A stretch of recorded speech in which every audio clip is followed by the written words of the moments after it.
Hi all, ഐപ്ലസിന്റെ പുതിയൊരു വീഡിയോയിലേക്ക് എല്ലാവർക്കും സ്വാഗതം.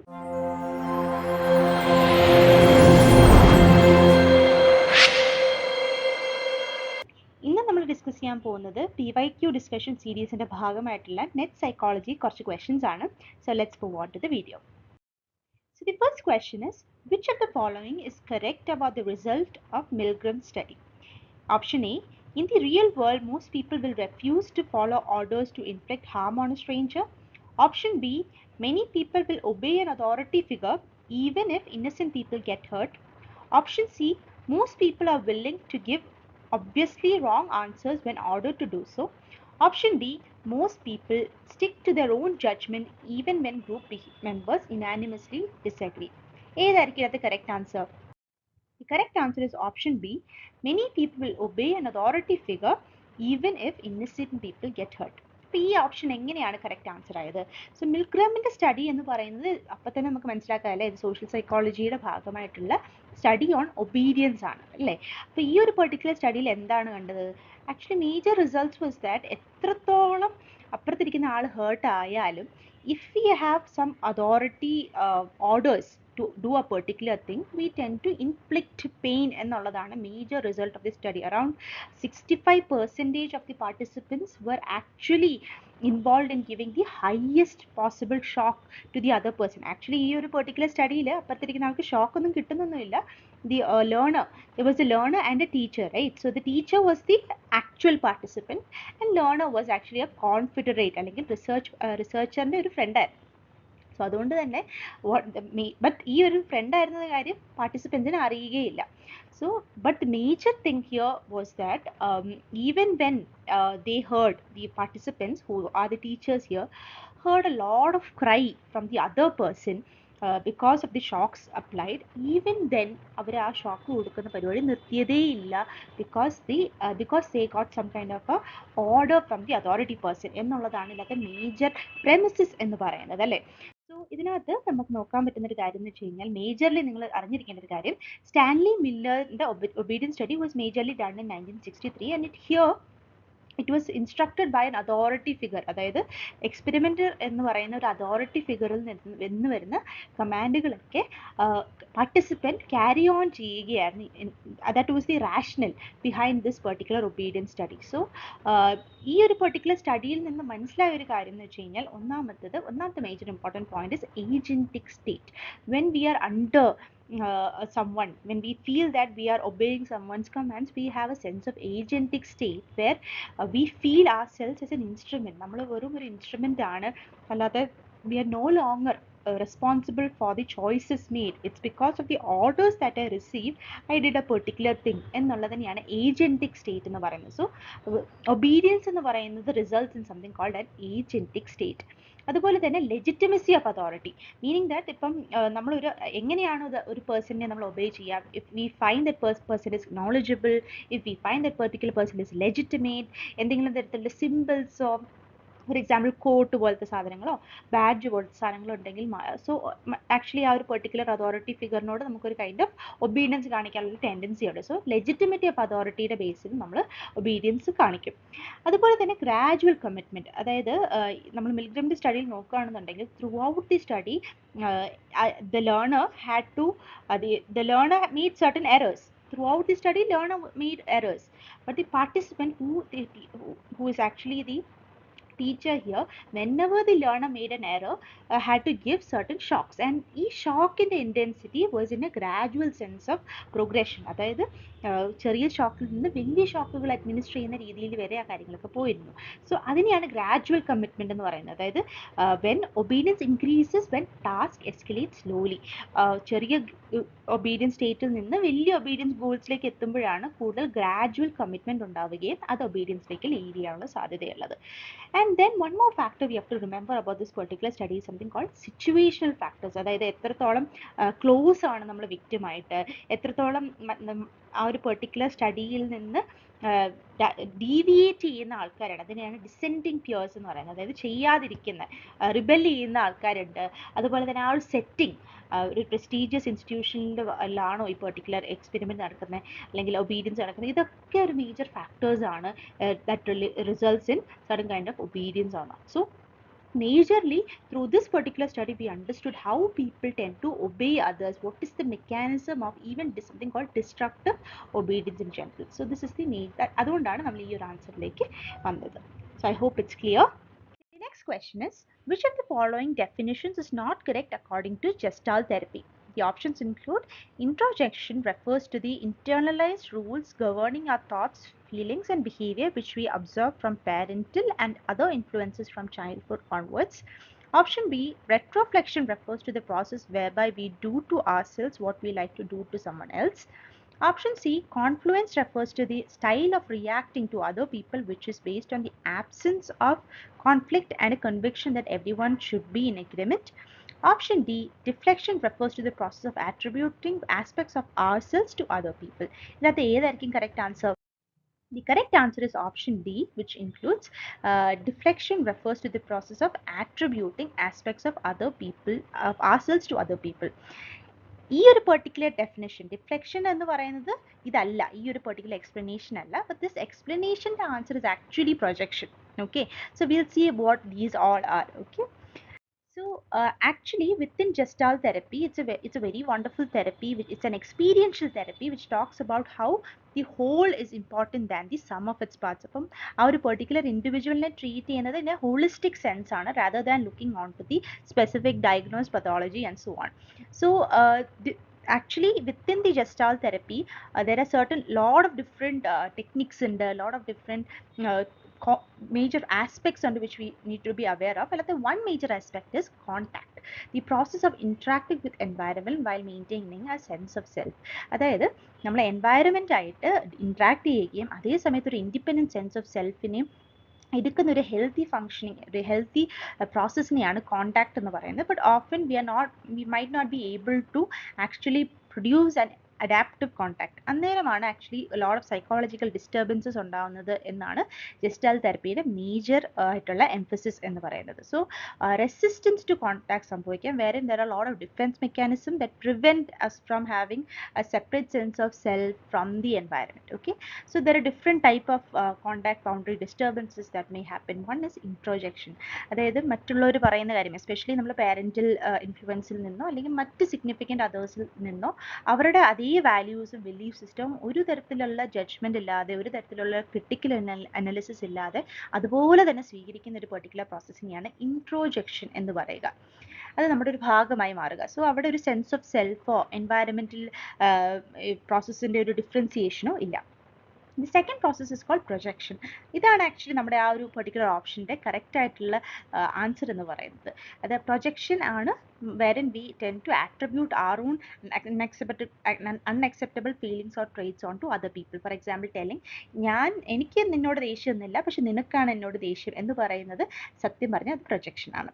Next process is called retroflection. Retroflection എന്ന് പറയുന്നത് doing to oneself what you would like to do on others. അതായത് മറ്റുള്ളവരോട് ദേഷ്യമുള്ളതിന് നമ്മളെ തന്നെ നമ്മൾ ഒന്ന് നമ്മുടെ കൈ ഇങ്ങനെ വളരെ ടൈറ്റായിട്ട് ചുരുക്കി പിടിക്കുക, ക്ലെൻച്ച്ഡ് ഫിസ്റ്റ് ആക്കി മാറ്റുക. rather than doing hurt on to others, we tend to do it on to ourselves. അതിനെയാണ് റെട്രോഫ്ലെക്ഷൻ എന്ന് പറയുന്നത്. Deflection actually it's a mechanism wherein you try to avoid direct contact or engagement. So humor ഉപയോഗിക്കുന്നത്, subject പെട്ടെന്ന് മാറ്റുന്നത് is actually processes called of deflection. And finally confluence എന്ന് പറയുന്നത് സെൽഫും അതേഴ്സും തമ്മിൽ അങ്ങനെ ഒരു ബൗണ്ടറി ഒന്നുമില്ല, വളരെ ബ്ലേർഡ് ആയിട്ടുള്ള ഒരു ബൗണ്ടറിയും. അതുപോലെ തന്നെ ഇത് എന്തുകൊണ്ടാണ് ആക്ച്വലി ചെയ്യുന്നതെന്ന് വെച്ച് കഴിഞ്ഞാൽ കോൺഫ്ലുവൻസ് അതുപോലെ ആൾക്കാർ പറയുന്നത് അതുപോലെ അക്സെപ്റ്റ് ചെയ്യുകയും ബൗണ്ടറി വളരെ ബ്ലറായിരിക്കുന്നതും mainly to avoid conflict or difference എന്നുള്ളതാണ്. So these are the major different aspects that you need to be aware about Gestalt therapy and its associated processes in general. The next question is, which of the following name is associated with play therapy? Options include Eric Berne, Elizabeth Hollock, Gerard Eggen, Virginia Axlin. The correct answer is Virginia Axlin. Virginia Axlin എന്ന് പറയുന്നത് actually ഒരു വളരെ prominent ആയിട്ടുള്ള pioneer figure ആണ് in non directive play therapy. Majorly she was actually influenced by Carl റോജേഴ്സിൻ്റെ personal therapy, and based on this particular approach, person centred therapy, she's developed her own therapy called child-centered therapy, and it looked on to certain principal aspects which include respect for the child's ability to solve problem, providing a safe and acceptable environment for the child, and allowing the child to lead the play without therapist interference. So these were the major principles of play therapy, and her famous ആയിട്ടുള്ള work is majorly Dips in Search of Self എന്ന് പറയുന്ന ഒരു particular book ആണ് her famous work, which talks a lot about how child-centered play therapy works. And മറ്റ് options എന്തുകൊണ്ട് correct അല്ലെന്ന് ചോദിച്ചു കഴിഞ്ഞാൽ majorly Eric Berne is the founder of something called transaction analysis, which talks a lot about different ego states and lot of other interactions or transactions that we have within individuals. Elizabeth Harlow majorly is known for her developmental psychology വർക്കിലാണ് majorly known for, and Gerald again is actually someone who developed something called skilled helper model, and that is something that is involved in counseling. So അതുകൊണ്ടാണ് Virginia Axelin is majorly selected for this particular answer. The next question is, arrange the following in order of their occurrence in observational learning. So options include retention, attention, reproduction, and motivation. എന്തായിരിക്കും the correct answer? The correct answer is option D, which includes attention, then retention, then reproduction, and finally motivation. So social learning തിയറിയുടെ ഭാഗമായിട്ടാണല്ലേ observation ലേണിങ്ങിനെ പറ്റി പറയാൻ. The major person of that, as we all know, is Albert Bandura. 4 major key processes ആണ് observation ലേണിംഗിൽ സംഭവിക്കുക എന്നുള്ളതാണ് Albert ബൻഡുര പറഞ്ഞിട്ടുള്ളത്. അല്ലാതെ ആദ്യത്തെ പ്രോസസ്സ് അറ്റൻഷൻ. വേറെ ഒരു പെർട്ടിക്കുലർ കാര്യം നമ്മൾ പഠിക്കണമെങ്കിൽ ആ മോഡൽ ആരെയാണ് നമ്മൾ മോഡൽ ചെയ്യാൻ ഉദ്ദേശിക്കുന്നത്, ആരെയാണ് നമ്മൾ ഒബ്സർവ് ചെയ്ത് പഠിക്കാൻ ഉദ്ദേശിക്കുന്നത്, അയാളിലേക്ക് ആ ഒരു പെർട്ടിക്കുലർ വ്യക്തിയിലേക്ക് നമ്മൾ അറ്റൻഷൻ ഫോക്കസ് ചെയ്യുക, അല്ലെങ്കിൽ we have to give attention to it to encode it എന്നുള്ള പ്രോസസ്സിനെയാണ് അറ്റൻഷൻ എന്ന് പറയുക. സോ അറ്റൻഷനെ majorly lot of factors effect ചെയ്യാം. ഒന്ന് ചിലപ്പോൾ മോഡലിൻ്റെ ക്യാരക്ടറിസ്റ്റിക്സ് ആയിരിക്കാം. മോഡൽ വളരെ നോവലോ വളരെ പെട്ടെന്ന് ഡിസ്ട്രാക്ട് ചെയ്യുന്ന ഒരു കൈൻഡ് ഓഫ് മോഡലാണെങ്കിൽ സോ മോഡലിൻ്റെ ക്യാരക്ടറിസ്റ്റിക്സ് ആയിരിക്കാം, ആ ഒരു സിറ്റുവേഷൻ ആയിരിക്കാം, അതുപോലെ തന്നെ ഒബ്സർവറിൻ്റെ ഇൻട്രസ്റ്റും കോഗ്നിറ്റീവ് എബിലിറ്റീസും ഇതെല്ലാം അറ്റൻഷൻ എന്ന് പറയുന്ന പ്രോസസ്സിനെ ഇൻഫ്ലുവൻസ് ചെയ്യാം എന്നുള്ള ഒരു കാര്യം മനസ്സിലാക്കിയിരിക്കാം. The second process is called retention. So നമ്മളൊരു കാര്യം അറ്റൻഡ് ചെയ്തു, നമ്മളത് എൻകോഡ് ചെയ്തു, ഇനി നമ്മളത് മെമ്മറിയിൽ സ്റ്റോർ ചെയ്യണം അല്ലേ. ഒരു ഒബ്സർവ്ഡ് ബിഹേവിയർ എന്താണ് നമ്മൾ മോഡൽ ചെയ്യാൻ ഉദ്ദേശിക്കുന്ന ബിഹേവിയർ അത് റിമെമ്പർ ചെയ്തിരിക്കണം. ആ ഒരു പെർട്ടിക്കുലർ പ്രോസസ്സിനെയാണ് റിറ്റൻഷൻ എന്ന് പറയുന്നത്. So it often includes mental imagery, അല്ലെങ്കിൽ നമ്മൾ വേർബലി ഇങ്ങനെ റിഹേഴ്സ് ചെയ്തുകൊണ്ടിരിക്കുക, കോഗ്നിറ്റീവ്ലി ഇങ്ങനെ റിഹേഴ്സ് ചെയ്തുകൊണ്ടിരിക്കുക, വേർബൽ ഡിസ്ക്രിപ്ഷൻസ് കൊടുത്ത് ക്യൂസ് കൊടുത്ത് പഠിച്ച് നമ്മളത് വളരെ കാര്യമായിട്ട് ഓർത്തിരിക്കുക, അതിനെയൊക്കെയാണ് റിറ്റൻഷൻ എന്ന് പറയുന്നത്. The third process is called reproduction. Reproduction എന്ന് പറയുന്നത് നമ്മളൊരു കാര്യം അറ്റൻഡ് ചെയ്തു, നമ്മളത് സ്റ്റോർ ചെയ്തു, ഇനി അത് പ്രൊഡ്യൂസ് ചെയ്യാൻ പറ്റണം, റീപ്രൊഡ്യൂസ് ചെയ്യാൻ പറ്റണം. So here the learner must be able to physically reproduce a particular behaviour. എന്താണോ പഠിച്ചത്, എന്താണോ മോഡൽ ചെയ്യാൻ ആഗ്രഹിച്ചിരുന്നത് അത് അറ്റൻഡ് ചെയ്യുകയും അത് സ്റ്റോർ ചെയ്യുകയും ചെയ്ത് കഴിഞ്ഞാൽ അത് ഫിസിക്കലി പ്രൊഡ്യൂസ് ചെയ്യാൻ പറ്റണം. സോ ഈ ഒരു പ്രൊഡ്യൂസ് ചെയ്യുന്ന എബിലിറ്റി ഡിപ്പെൻഡ്സ് ഓൺ ഇൻഡിവിജ്വലിൻ്റെ ഫിസിക്കൽ ആയിക്കോട്ടെ കോഗ്നിറ്റീവ് ആയിക്കോട്ടെ, ഇത്തരത്തിലുള്ള കേപ്പബിലിറ്റീസിനെ ഡിപ്പെൻഡ് ചെയ്തിരിക്കുകയും ചെയ്യും. അതുപോലെ തന്നെ പ്രാക്ടീസ് എന്ന് പറയുന്ന ഒരു പെർട്ടിക്കുലർ പ്രോസസ്സ് റീപ്രൊഡക്ഷനെ ഇൻക്രീസ് ചെയ്യുകയും ചെയ്യും. And finally the fourth process is motivation. So it can be internal, external, whatever kind of desire or reason to perform a particular behavior becomes a part of something called motivation. So these are the different factors or processes that is involved within observation learning. അതുകൊണ്ടാണ് നമ്മൾ ആ ഒരു particular option select ചെയ്തത്. The next question is, which of the following is useful for testing univariate normality of distribution? The options include QQ plot, Shaplov-Wilk test, Jacques-Berat test, scatter plot test. ഏതായിരിക്കും the correct answer? The correct answer is option D, which includes QQ plot, Shaplov-Wilk test and Jacques-Berat test. എന്തുകൊണ്ടാണ് ഈ particular option select ചെയ്തത് നമുക്ക് നോക്കാം. So QQ plot actually quantile plot എന്നാണ് ഇതിൻ്റെ ഒരു expansion. So this is a particular statistical tool which helps you to graphically represent something. ഒരു graphical tool ആണ് wherein നമ്മൾ to compare quantiles of the same distribution with sample distribution with the quantiles of a theoretical normal distribution. അതായത് നമുക്ക് കിട്ടിയ sample ഡിസ്ട്രിബ്യൂഷൻ്റെ ക്വാർട്ടൈൽസും അതുപോലെ തന്നെ സാധാരണയായിട്ടുള്ള ഒരു normal ഡിസ്ട്രിബ്യൂഷൻ്റെ ക്വാർട്ടൈലും തമ്മിലുള്ള ഒരു കമ്പാരിസൺ ടെക്നിക്കാണ് ടു അണ്ടർസ്റ്റാൻഡ് നോർമാലിറ്റി എന്നുള്ളതാണ് QQ പ്ലോട്ട് ടെക്നിക് എന്ന് പറയുന്നത്. സോ ഇവിടെ if the points lie approximately ആണ് സെയിം സ്ട്രെയിറ്റ് ലൈനിലാണെങ്കിൽ the data is set to be normally distributed. If not it's not normally distributed എന്നാണ് ഇതിൻ്റെ ഒരു പെർട്ടിക്കുലർ ഇൻ്റർപ്രിറ്റേഷൻ എന്ന് പറയുന്നത്. Shaplov-Wilk test എന്ന് പറയുന്നത് again ഒരു normality testing procedure ആണ് wherein it is actually designed to specifically test whether a single variable follows a normal distribution. ഒരു particular variable normal distribution follow ചെയ്യുന്നുണ്ടോ എന്നുള്ളതിനെ അറിയാൻ വേണ്ടിയിട്ടാണ് Shaplov-Wilk test ഉപയോഗിക്കുന്നത്. And it's often it compares the order statistic with corresponding expected values under normality എന്നുള്ളതാണ്. Yaak-Peraq test actually ഒരു goodness of fit test ആണ്. Again ഇതൊരു normal distribution നെ പറ്റി മനസ്സിലാക്കാൻ വേണ്ടിയിട്ടും അത് ആ ഒരു പെർട്ടിക്കുലർ സാമ്പിൾ എടുത്തിരിക്കുന്നത് അതിൻ്റെ ക്യൂനസും കട്ടോസസും is matching to the normal distribution എന്ന് അറിയാൻ വേണ്ടിയിട്ടുള്ള ടെസ്റ്റാണ് യാക്-പെരാക് ടെസ്റ്റ് എന്ന് പറയുന്നത്. Then there is the final option called scatter plot test. Actually scatter plot test is to understand correlation. It's a graphical method to understand the relationship between two different variables. അതുകൊണ്ട് തന്നെ ഇത് bivariate data collect ചെയ്യുന്നതും ആണ്. അതുപോലെ തന്നെ correlation data collect ചെയ്യുന്നതായതുകൊണ്ട് തന്നെ നമ്മൾ scatter plot test ഇവിടെ ഇൻകറക്റ്റ് ആൻസർ ആയിട്ട് എടുക്കുകയും the other three options are the correct answer for this particular question. The next question is the clay ball experiment measures children's ability of object permanence, egocentrism, conservation and animism. ഏതായിരിക്കും correct answer? The correct answer is conservation. Actually ഈ ഒരു particular ചോദ്യം എവിടെ ഏത് particular area of psychology ആണ് line ചെയ്യുന്നത്? It's towards the developmental psychology, and which theory does this align to? It's actually Jean Piaget's cognitive development theory talks a lot about this particular experiment. So here this particular experiment was done to understand conservation. Okay, conservation എന്താണ്? ഒരു particular ഒരു നീളമുള്ള ഒരു ഗ്ലാസും അതുപോലെ തന്നെ ഒരു കുറച്ച് വീതിയുള്ള ഗ്ലാസും കൊടുത്ത് രണ്ടും 1 ലിറ്റർ ഓഫ് വെള്ളമാണ് ഹോൾഡ് ചെയ്യുന്നത് എങ്കിൽ പോലും കുട്ടികളോട് ഏതിനാണ് കൂടുതൽ വെള്ളം ചോദിച്ചു കഴിഞ്ഞാൽ the people within the concrete operational stage, that is around 7 to 11 years old children, they are more likely to tell that നീളമുള്ള ഗ്ലാസ്സിലാണ് കൂടുതൽ വെള്ളം compared to the one with a much more wider glass. എന്തുകൊണ്ടാണ്? because they lack something called conservation. Okay, so it involves ഈ ഒരു particular experiment clay ball technique experiment it involves presenting a child with two balls of clay, രണ്ട് different clay കൊടുക്കും which are actually identical in size. Then experiment എന്ത് ചെയ്യുന്നു വെച്ച് കഴിഞ്ഞാൽ ആ ഒരു ഷേപ്പ് ഒരു ball of clay യുടെ ഷേപ്പ് മാറ്റി അതിനെ മറ്റ് പല different ഷേപ്പ് ആക്കി മാറ്റുകയും then ask the child if the two pieces still have the same amount of clay or not. അപ്പം ഇവിടെ ഈ ഒരു പെർട്ടിക്കുലർ കേസ് പ്രസന്റ് ചെയ്തിരിക്കുന്ന കുട്ടിക്ക് what they have to do, they have to actually മുന്നിൽ കാണിച്ചിരിക്കുന്ന പുതിയൊരു ഷേപ്പിലുള്ള ക്ലേനെ തിരിച്ച് റിവേഴ്സ് ആയിട്ട് മറ്റ് അഗെയിൻ ഒരു ബോൾ ഓഫ് ക്ലേ ആയിട്ട് ചിന്തിച്ചാൽ മാത്രമേ ഇത് രണ്ടും ഒരേ amount ആണോ എന്ന് പറയാൻ പറ്റുള്ളൂ. So that's something called reversibility ഉണ്ടെങ്കിൽ മാത്രമേ നമുക്ക് അതേ ആ ഒരു പെർട്ടിക്കുലർ ഐഡന്റിക്കൽ സാധനം സെയിം ആണെന്ന് പറയാൻ പറ്റുള്ളൂ.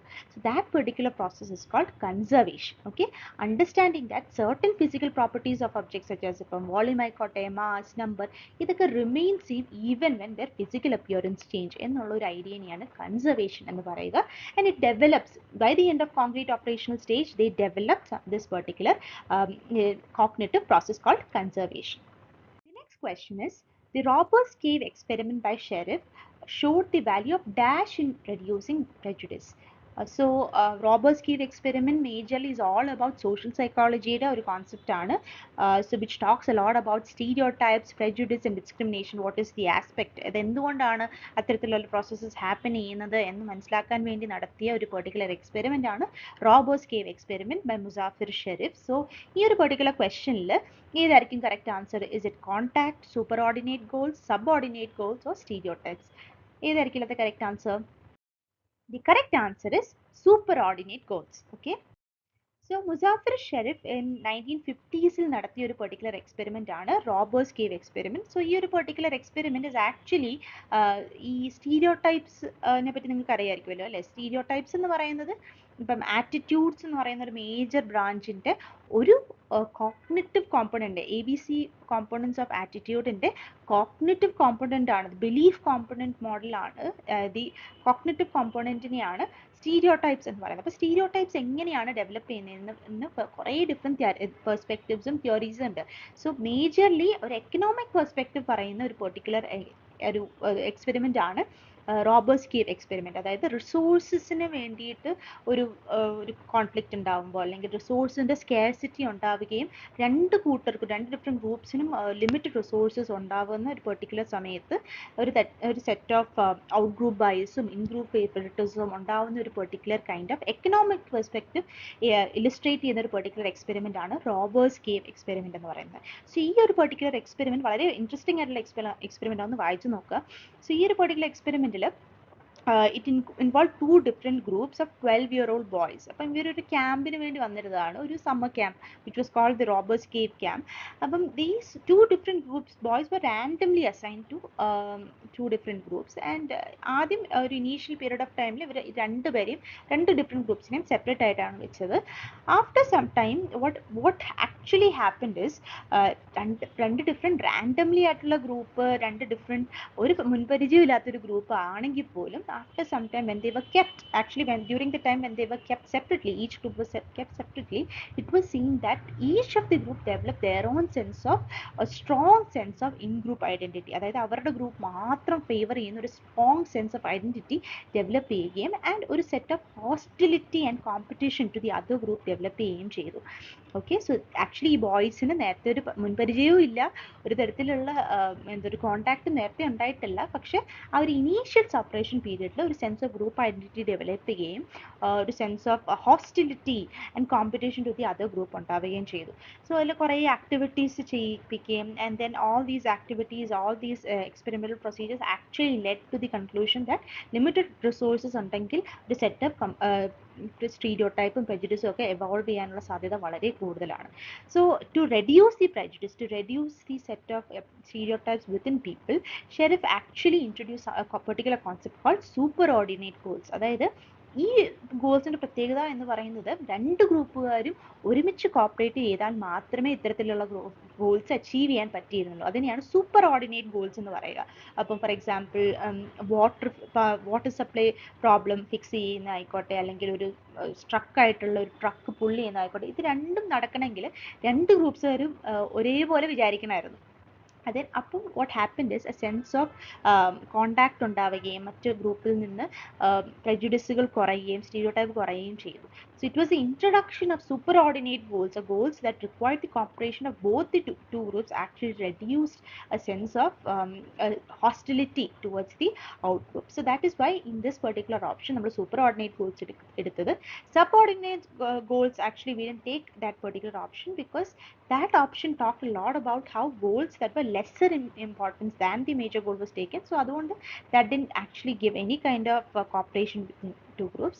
Again, stereotypes were not selected to reduce, and however contact also was not the major idea here, but rather superordinate goals ആണ് prejudice കൂടി കുറയ്ക്കാൻ വേണ്ടിയിട്ട് ഒരു മേജർ ഫാക്ടർ എന്നാണ് Muzafer Sherif through robbers cave experiment demonstrate ചെയ്ത കാര്യം. The next question is, ethological approach to motivation mainly explains option A, biological aspects of behavior, option B, evolutionary history of behavior, option C, causation of behavior in terms of stimulus, hormonal and neurobiological events, option D, proximal determinants of behavior. ഇല്ലാത്ത ഏതായിരിക്കും correct answer? The correct answer is option B, evolutionary history of behavior. Okay.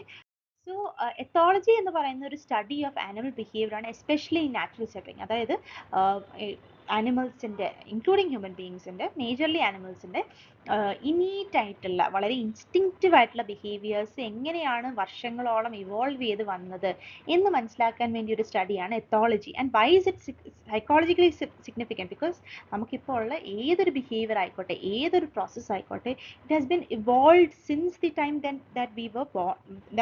we were in existence, since the time that humans were in existence. അതുകൊണ്ടാണ് psychologically relevant ആയിട്ടുള്ളത്.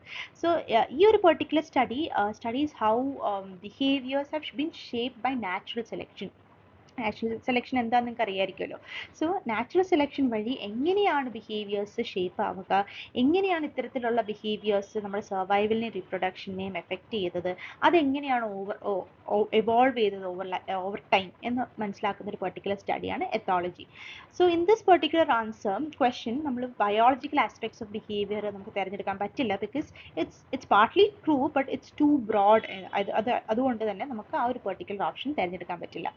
Option C നമുക്ക് എടുക്കാൻ പറ്റില്ല, again because ആ ഒരു particular option is more aligned with physiological psychology, അല്ലെങ്കിൽ ഒരു എന്താ പറയുക much more proximate explanations of behaviour, ഇപ്പോൾ ഉണ്ടാവുന്ന certain behaviours rather than looking on to behaviors that happened a long time ago.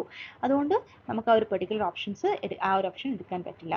Option D talks about proximal determinants of behaviour. Again ഈ ഒരു particular behaviour option talks about lot of behaviours that have immediate causes of behavior rather than looking on to processes that have been evolved over lifetime. It talks about certain determinants of behavior that had happened in the recent past. അതുകൊണ്ട് തന്നെ നമുക്ക് ആ ഒരു particular option തിരഞ്ഞെടുക്കാൻ പറ്റില്ല. So എത്തോളജിയെ പറ്റി നമ്മൾ പഠിക്കുന്ന സമയത്ത് തന്നെ you should definitely look on to what are fixed action pattern, something called imprinting, and William മെക്ഡഗിളിന്റെ തിയറി, വില്യം ജെയിംസിന്റെ theories. So please go through such theories to understand what ethology is and how it is associated with psychology and its relevance of it being something caused by a natural selection and has evolved over time എന്നുള്ളത് മനസ്സിലാക്കുക. The next question is, which of the following tactics for gaining compliance are based on proximity? So the options include the door in the face technique, that's not all approach, playing hard to get, foot in the door technique. So ഏതായിരിക്കും the correct option? The correct option is option A and B, which include door in the face technique and that's not all approach. So നമ്മൾ ഇതിലേക്ക് നോക്കിക്കഴിഞ്ഞ് കഴിഞ്ഞാൽ actually all these techniques are part of compliance. Compliance എന്താണ്? The tendency to say yes to റിക്വസ്റ്റിനെയാണ് compliance എന്ന് പറയുക. And Robert Cialdini എന്ന് പറയുന്ന ഒരു particular researcher had given up certain actually principles that actually work behind compliance എന്നുള്ളത്. Please look on to what are those principles. അത് ഒരു പ്രിൻസിപ്പിളാണ് reciprocity എന്ന് പറയുക. നമ്മളൊരു കാര്യം ചെയ്ത് കഴിഞ്ഞാൽ നമുക്ക് വേണ്ടി ഒരാൾ ചെയ്ത് കഴിഞ്ഞാൽ തിരിച്ച് നമ്മൾ ചെയ്യണം എന്നുള്ളൊരു ടെൻഡൻസി ഇല്ല, അതിനെയാണ് റെസിപ്രോസിറ്റി എന്ന് പറയുക.